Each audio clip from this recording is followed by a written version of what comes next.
Salut à tous et bienvenue dans cette nouvelle vidéo de ma chaîne, la chaîne Popscreen. Dans cette nouvelle vidéo, je vais lancer un nouveau format sur des carrières de réalisateurs et réalisatrices. Je reviendrai sur leurs débuts, leurs films marquants, leurs chefs-d'œuvre, leur fin de carrière s'il y en a une. Dans cette première vidéo, je vais m'attaquer tout simplement à Stanley Kubrick, un réalisateur de légende. Mais tout d'abord, n'hésitez pas à vous abonner et à mettre la cloche, que ça soit maintenant ou en fin de vidéo, c'est hyper important pour l'algorithme YouTube. Et si vous êtes prêts, alors on est parti. Il y a des réalisateurs dont on se souvient pour leurs films, et puis il y a ceux dont on se souvient pour la manière dont ils ont changé le cinéma. Stanley Kubrick fait clairement partie de la deuxième catégorie. Quand on repense à 2001, Orange Mécanique, Shining ou Eyes Wide Shut, on ne se dit pas c'est un film de son époque, on se dit plutôt ce film pourrait sortir aujourd'hui. Kubrick n'a pas fait beaucoup de films, mais presque à chaque fois, il a redéfini un genre, la science-fiction, le film de guerre, le film historique, l'horreur, le thriller psychologique. Derrière l'image du génie froid et distant, il y avait surtout un homme obsédé par le détail, terrifié à l'idée de faire un film moyen et convaincu que le cinéma pouvait aller beaucoup plus loin que ce que l'on proposait à l'époque. Pour comprendre comment Kubrick en est arrivé là, il faut revenir bien avant Hollywood, bien avant les studios, bien avant les grands plateaux. Il faut revenir à un ado du Bronx qui ne rêvait pas encore de cinéma, mais d'images. Stanley Kubrick naît le 26 juillet 1928 à New York dans le Bronx. Son père est médecin, sa mère aime la musique, rien ne le prédestine pour l'instant au cinéma. À l'école, il n'est pas particulièrement brillant, il s'ennuie, mais il observe énormément. Son père lui apprend à jouer aux échecs, et ça va rester toute sa vie. Anticiper, prévoir plusieurs coups à l'avance, réfléchir en termes de stratégie. À l'adolescence, son père lui offre un appareil photo, un Graflex. Et là, tout change. Kubrick passe son temps dans les rues de New York. Il photographie des boxeurs, des passants, des scènes de vie banales, pas pour faire joli, mais pour comprendre ce qu'il a devant les yeux. Et à 17 ans, il prend une photo qui va changer sa vie. Un vendeur de journaux effondré juste après l'annonce de la mort de Franklin D. Roosevelt. La photo est publiée dans Look Magazine et Kubrick est engagé immédiatement par le magazine. Il n'a jamais tourné un film à ce moment-là, mais il a déjà compris une chose essentielle. Une image raconte toujours quelque chose, une histoire, même quand elle est immobile. Chez Look Magazine, Kubrick apprend tout. Le cadrage, le rythme, la narration visuelle. Il doit raconter une histoire avec une seule image.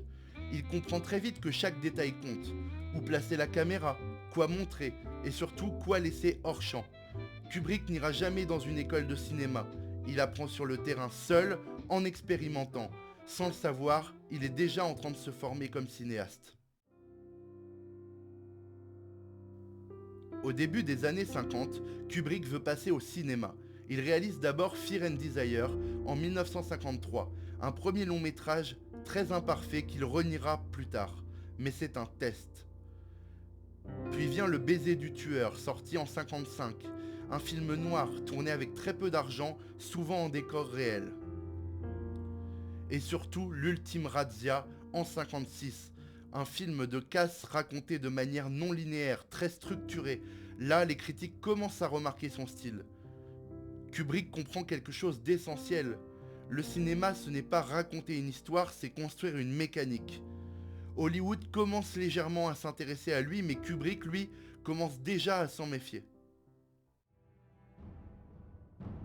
En 1957, Kubrick réalise Les Sentiers de la Gloire, un film de guerre qui ne glorifie absolument pas celle-ci. L'histoire est simple, des soldats français envoyés à la mort puis condamnés pour couvrir l'incompétence de leurs supérieurs. Kubrick filme les tranchées avec de longs travelling. La caméra avance, sans couper, comme si elle forçait le spectateur à regarder l'absurdité en face. Le film est violemment antimilitariste, tellement que dans certains pays il sera interdit pendant des années. À ce moment-là, Kubrick montre déjà une chose. Il ne filme pas pour rassurer, il filme pour déranger, pour faire réfléchir. En 1960, Kubrick accepte Spartacus, un énorme péplum porté par Kirk Douglas. Ce n'est pas son projet, il arrive en cours de route, le scénario ne lui appartient pas et il n'a pas le final cut de celui-ci. Pour la première et la seule fois de sa carrière, Kubrick n'a pas le contrôle total de son film. Spartacus est un succès, mais pour Kubrick c'est une expérience traumatisante. Il en tire une conclusion très claire.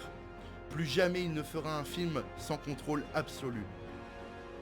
Et c'est ainsi que paradoxalement, Spartacus lui ouvre les portes d'Hollywood, mais lui donne également envie de s'en éloigner.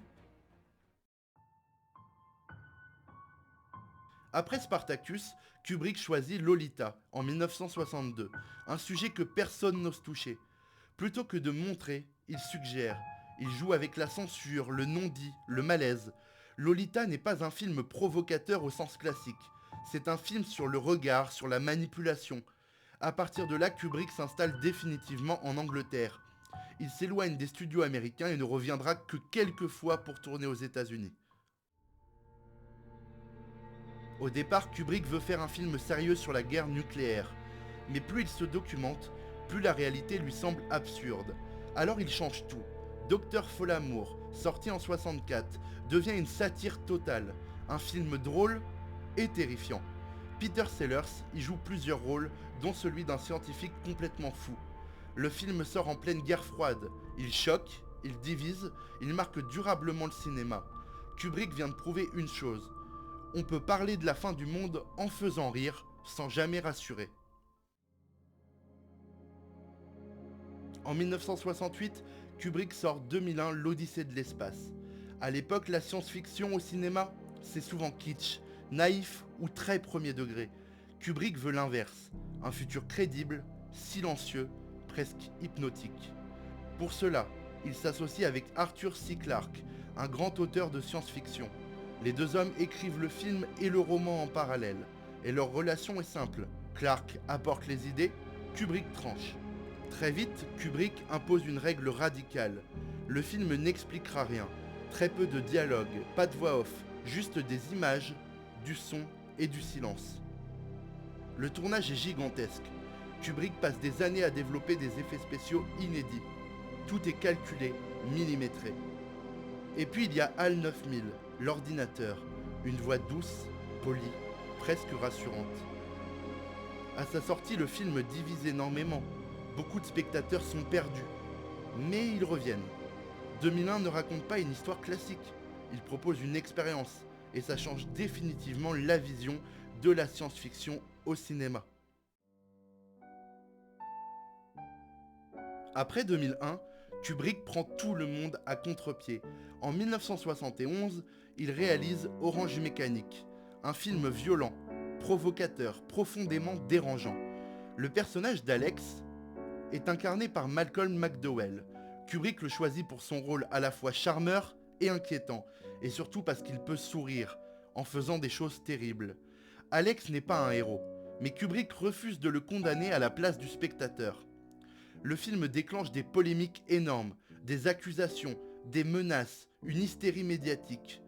Kubrick finira par le retirer lui-même des salles britanniques, non pas pour une censure morale, mais pour protéger sa famille menacée. Orange Mécanique pose une question simple mais glaçante. Peut-on forcer quelqu'un à devenir bon en lui retirant sa liberté ? En 1975, Kubrick surprend encore avec Barry Lyndon, un film lent, froid en apparence et d'une beauté sidérante. Kubrick veut filmer uniquement à la lumière naturelle. Pour cela, il utilise des objectifs développés pour la NASA, capables de capter la lumière des bougies. Chaque plan est pensé comme un tableau du XVIIIe siècle. Kubrick s'en inspire directement. À sa sortie, le film est un échec commercial. Le public n'est pas prêt pour ce rythme contemplatif. Pourtant, aujourd'hui, Barry Lyndon est considéré comme l'un des films les plus beaux jamais réalisés. Kubrick prouve que le cinéma peut être précis, rigoureux et travaillé comme la peinture. En 1980, Kubrick réalise Shining, adapté du roman de Stephen King. Pour le rôle principal, il choisit Jack Nicholson. Pas par hasard, Kubrick sait que Nicholson peut faire basculer un personnage du banal à l'inquiétant, presque sans aucune transition. Kubrick ne filme pas l'horreur classique. Ce qui l'intéresse, c'est l'isolement, la répétition et la folie qui s'installent lentement. Le tournage est extrêmement difficile. Kubrick multiplie les prises, parfois des dizaines. Shelley Duvall, qui joue Wendy, est poussée à bout, pas par cruauté gratuite, mais parce que Kubrick cherche une fatigue réelle visible à l'écran. À sa sortie, le film est mal compris. Il est même détesté par l'auteur Stephen King. Aujourd'hui, cependant, il est disséqué plan par plan et reste un classique du cinéma d'horreur et de l'horreur psychologique en particulier. En 1987, Kubrick revient à la guerre avec Full Metal Jacket. Le film est clairement coupé en deux, l'entraînement militaire puis le Vietnam. La première partie est dominée par le sergent Hartman, incarné par R. Lee Ermey, ancien instructeur militaire dans la vraie vie. Ses insultes, sa brutalité, ne sont pas écrites au mot près. Kubrick le laisse improviser. Et ça rend la scène encore plus glaçante. Kubrick n'a pas accès au matériel militaire américain pour ce film. Il tourne en Angleterre et reconstitue le Vietnam avec des friches industrielles. La guerre est représentée comme froide, déshumanisée, mécanique. Full Metal Jacket montre comment on transforme des hommes en outils. Eyes Wide Shut sort en 1999. C'est le film le plus intime de Kubrick. Un film sur le couple, le désir, la jalousie et ce qu'on n'ose jamais dire. Tom Cruise et Nicole Kidman incarnent un couple qui se fissure. Pas par une grande tragédie, mais par des fantasmes, des non-dits, des frustrations. Kubrick travaille sur ce projet pendant plus de 10 ans. Il peaufine chaque scène, chaque regard. Le film plonge aussi dans quelque chose de plus étrange et sombre. Des rituels, des sociétés secrètes, une atmosphère presque sectaire, où tout semble codé, fermé, inaccessible. Kubrick livre le montage final quelques jours avant sa mort. Il s'éteint le 7 mars 1999, à l'âge de 70 ans. Eyes Wide Shut restera son dernier film. Kubrick n'a pas fait beaucoup de films, mais chacun d'eux a laissé une trace durable. Il a influencé des générations entières de réalisateurs, de Steven Spielberg à Denis Villeneuve, en passant par Christopher Nolan, David Fincher ou encore Paul Thomas Anderson. Pas en imposant des règles, mais en montrant jusqu'où on pouvait aller quand on refusait la facilité. Kubrick a toujours fait confiance aux spectateurs. Il a accepté de perdre une partie du public pour rester fidèle à ses idées. Son cinéma continue à vivre parce qu'il pose encore des questions aujourd'hui sans jamais donner toutes les réponses. Si vous êtes restés jusque-là, merci à toutes et à tous d'avoir suivi cette première vidéo de ce nouveau format revenant sur la carrière de réalisateur. Si ça vous a plu, n'hésitez pas à liker, commenter, vous abonner et mettre la cloche, c'est hyper important pour l'algorithme. Moi, je reviens dès demain avec une vidéo actualité et régulièrement il y aura des vidéos sur des carrières de réalisateurs mais aussi sur des histoires de courants cinématographiques, de festivals, etc. Donc vraiment, si ça vous plaît, ce genre de vidéo, n'hésitez pas à vous abonner et à me le dire. On se retrouve très bientôt. Ciao tout le monde!